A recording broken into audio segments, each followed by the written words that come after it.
If I eat this burger, then I received extra pounds. If we want to win the war on obesity, we have to develop new eating behaviors. And if we don't want to fail on the path to a healthy weight, we need to have an action plan step by step. In the previous video, I've talked about the importance of habit reversal. Today, we will continue to discuss how to lose weight and not gain more, in particular applying some techniques from Dr. David Kessler's book, The End of Overeating. First of all, you should understand why you need to lose weight. Obese people spend a lot of energy to maintain their vital activity. For example, take 5 kilos dumbbells in your hands and put another 10 kilos dumbbells in your backpack, hang it on your back and walk like that for a couple of hours. What do you feel? You feel tired, annoyed, and want to throw away those dumbbells as soon as possible, right? Now estimate how many extra pounds your body has to carry every day, how much stress your joints and your spine are experiencing, how much blood your heart has to pump to provide every cell in your body with nutrients and oxygen, how much often you have to breathe to get this extra oxygen. And now just imagine how much free energy you will get to make your dreams and projects come true. I have previously listed so many risks and harmful effects of obesity on our health. Many people feel unprotected and offended. Therefore, by covering their bodies with a layer of fat, they try to protect themselves from this world. Others sage stress by overeating. Moreover, they try to justify their overeating and continue to postpone the decision to take control of their lives. You need to develop a meal plan, in other words, a menu that determines what, when, and how much you can eat. You decide in advance what to put on your plate and what to drink tea with. You can find examples of simple and delicious foods on my Instagram page, #TastyNoWasting, or in other resources. At the very beginning of the journey, you need to strictly follow your menu, not to allow any deviations. But then, as your body and mind become clean, you can expand your diet and include new foods. Moreover, you can feel that junk food affects you negatively, and you can consciously avoid such food. Establish rules of conduct not only at home but also outside, in restaurants, at work, on vacations. Concrete if-then rules can be useful and effective. If I eat this burger, then I received extra pounds. If I drink these carbonated drinks, then I received extra pounds. When you have those rules in mind, they can help prepare you for what you need to do and what you shouldn't. After developing a meal plan, throw away all unhealthy foods high in sugar, fat and salt and don't buy them anymore. It will be much easier for you to hold on if there are no more such products at your home. Don't challenge your willpower, especially at the very beginning of the path to a healthy weight. Read food labels carefully. Understand which foods contain high amounts of sugar, fat and salt. Developers of new products happily exploit the lack of consumer awareness to their advantage.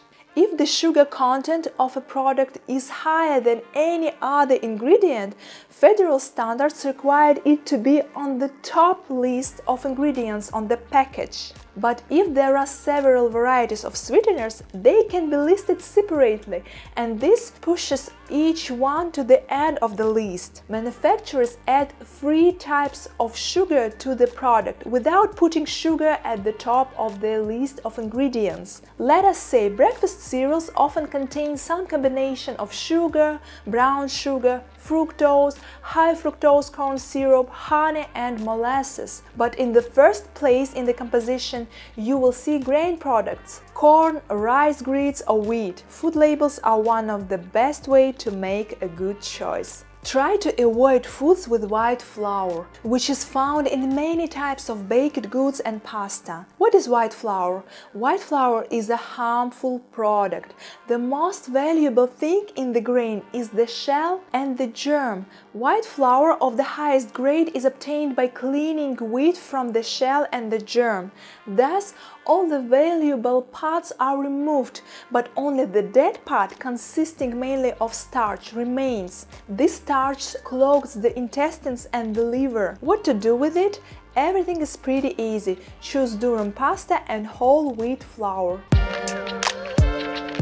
This section includes 3 points of your relationship with food. First, eat only when you are truly hungry. Instead of eating all the time, drink pure still water or indulge in a light snack such as 30 grams of nuts or dried fruits. Secondly, eat a little. Feedback signals from the stomach come long after you have consumed too much, and the increased activity of the brain makes it difficult for people with conditioned hypereating to stop eating if there is more food in front of them. Eat only half of your usual meal. Get up from the table immediately after eating and wait for half an hour. Third, eat quality food that satiates you. Dr. Kessler gives us a basic formula for satiety. Foods that occur in nature, consisting primarily of high fiber or complex carbohydrates, such as whole grains and many vegetables, combined with protein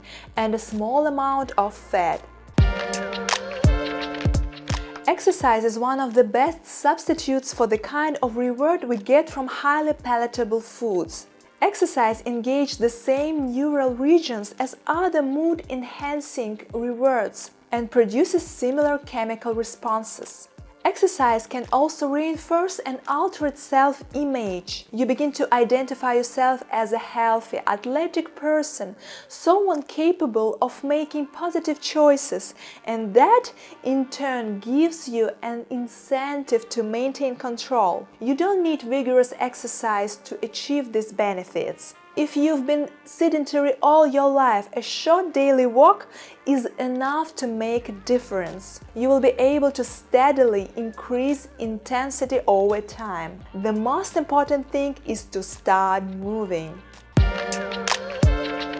Each of us has our own problems and concerns. Imagine for a moment how many people did not wake up this morning. Imagine, be horrified, and then thank the universe you are alive and you have one more day to change your life. Instead of another set of junk food, buy beautiful dishes and eat with pleasure. Serve your table beautifully. Decorate your food with vegetables and herbs, light toppings, chia seeds, and sesame seeds. Enjoy the process of eating. This is the key to succeed in weight loss and weight control.